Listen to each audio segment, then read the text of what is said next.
Şu anda Afrika'da Somali'deyiz. Biraz sonra burada inşallah hayırseverlerin bağışlamış olduğu proje kapsamında birçok çocuğumuzu sünnet ettireceğiz.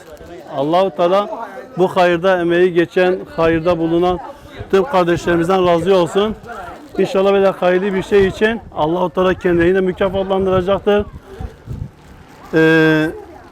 Elbiselerini giydirdi çocuklarımızın. Güzel güzel beyaz çiçek gibi oldular maşallah. İçleri de temiz çiçek gibi, dışları da çiçek gibi. İnşallah biraz sonra ilk sünnetlerini olacaklar. İslam'ın Müslümanların bir neferi olacaklar. Allah hayır sahiplerinin hayrını kabul etsin. Çocuklarımızın inşallah şimdi burada sünnetini gerçekleştiriyoruz. Tek tek bu şekil operasyon hepsinin sünneti gerçekleştirilecektir. Allah hayır sahiplerinin hayrını kabul etsin. Allah razı olsun.